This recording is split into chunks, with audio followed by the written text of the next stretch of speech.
Hi there, welcome to an episode of Teaching with Texts for new history teachers. My name is Richard, and the purpose of this video is to help new history teachers to engage and tackle student perceptions and perhaps misconceptions of history within the classroom. Because especially challenging for new teachers as they are delivering lessons and suddenly realizing that students have particular ideas. They come to the classroom with particular concepts of how history works, and their understanding of how it works is sometimes very different to how we as history teachers think as well. So it can be quite a jarring experience sometimes for new teachers. So the purpose of this video is to really kind of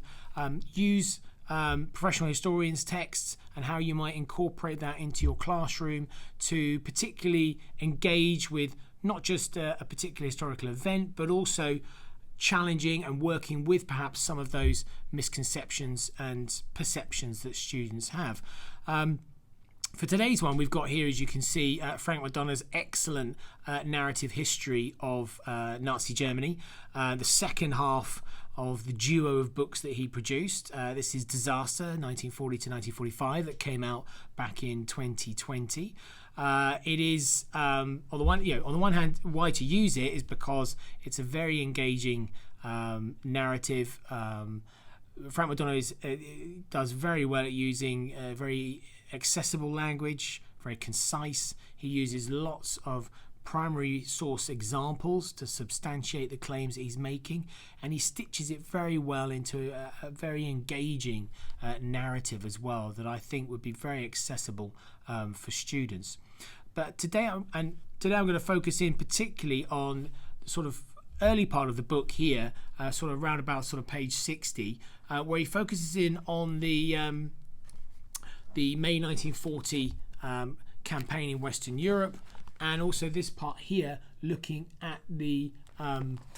French surrender, which I think this section here would be very useful at tackling what often in this period students struggle with, is to see the consequences of previous major events, in this sense the First World War, and how they can shape and put future events on a certain trajectory perhaps, which again leads to the fact that another kind of concept that students have sometimes is to see history as in a sense of inevitable. There's a sense, especially in those interwar years, when students from our period now in in 2023, looking back on the past, they tend to see a kind of direct causal links between various events leading up to the Second World War, and often think there's an inevitability that it was bound to happen in a sense. And that's from my own teaching as well, seeing that in my earlier part of my career, realizing that students almost forgot the First World War. And I think, again, coming back to this book here, and later on as well in the book, there's a lovely double-page spread of Hitler's meeting with Marshal Pétain, who becomes the leader of the Vichy regime in southern France. So, and again, it comes through this part of the book as well, so around page 60, looking at, again, kind of Hitler still fighting the First World War in a way. And again, as I showed in that the double-page spread there, the famous signing in Compiègne in northern France of the 1940 French surrender, but in the same train carriage that the German politicians had signed the armistice in November 1918. So there's a real kind of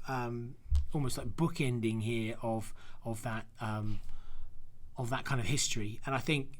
it's very useful at showing students how events that were 20 years ago, which again for a student is sometimes quite hard to comprehend, which and again when you're kind of looking at chronology with young students, they sometimes struggle to kind of comprehend that for them 20 years is a very, very long time. For us, not so much at all, and especially when we look at the vast sweep of history when you're talking of hundreds of years. So it is very difficult for students to kind of comprehend that. And I think this book does that very, very well with those. So you could look at, the events around the signing there, and for most schools and most curricula, usually you're obviously, for very obvious reasons, you're looking at the Second World War, having studied the First World War probably at some time before in that same academic year maybe. So students sometimes will have perhaps forgotten the significance of the First World War, and now all of a sudden they're looking at the causes of the Second World War, and perhaps now looking at the kind of the opening of kind of conflict in Western Europe, and might sort of be puzzled as to how does the First World War influence those sort of long-term causes. So I think this part of the book is very, very good at helping you. You could incorporate that into your lesson, kind of getting students to kind of reflect over their previous study of the First World War, and to look at, well, how did the First World War kind of help to bring about the rise of fascism. Why were people looking at or perhaps responding to the sort of narrative of national renewal, and again, for many teachers, you'll be looking at the sort of steps to Hitler becoming Chancellor. So again, looking within I think more broadly the kind of shadow of the First World War as well. So it would be very useful to to kind of come back again, looking at through that perspective there of how Hitler perceives this part of the war, and almost kind of ending the First World War for him by coming to the place where the First World War ended, militarily speaking, for Germany in 1918. So you could then use that to kind of for students to kind of reflect and look at the long-term causes and how they impacted on perhaps the rise of the Nazis, the rise of fascism more generally across Europe in the 1920s and into the 1930s. So, because again, as I said before, that's often a concept students often, what I mean by that is often with chronology and the way we break down history sometimes, students think a war ends, like the First World War ends 1918, Treaty of Versailles 1919, and then it's almost sort of, it's in history now, and it doesn't really affect those sort of consequences. So again, you can come back to that kind of key concept of consequence here, and it's a useful reminder of that, because often when you'll come to look at this period of history in your teaching, you'll often find that students won't necessarily draw those proverbial dots back to the First World War. Sometimes they will, but often they won't, or they won't give it perhaps the significance that it deserves, in a sense of how it's cast this shadow over the interwar period. And at the same time, for you as a teacher, you'll be dealing with, again, that sense that sometimes students have this, that it's inevitable that the Second World War happened, in a sense. So I think it'll be useful for you as a new teacher to tackle some of those misconceptions, but also as a way for yourself as a practitioner in the classroom to actually look at and survey your students to see what they actually think and the significance that they place on certain long-term causes. So that is a really good way to get a sense of, as a group, what your students actually conceive and perceive in terms of the causes of the Second World War. So I think this book is, that part of the book there is very useful in doing that as well, because this is a fairly typical issue when you look at this sort of time period as well, and those sort of interwar years. Students often struggle to see the significance and the ongoing significance of the shadow of the First World War. So yeah, just to recap for today, thank you for listening. And as I was saying, Frank McDonald's book here is excellent at kind of, and that section there is sort of around page sort of 60, looking at the signing of the French surrender in May 1940 as a way of tying back across the interwar years with the rise of fascism and looking at the consequences of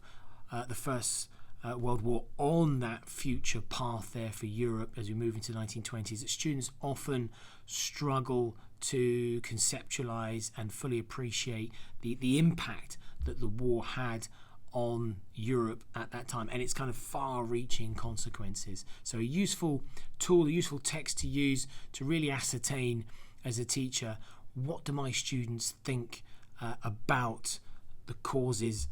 of the Nazi Germany invasion of France, and why is Hitler so almost fixated on bringing the surrender politicians to Compiègne in 1940. So it's a very useful text in that sense, at tackling some of those student perceptions. So yeah, thank you very much for listening today. That's another episode of Teaching with Text for New History Teachers.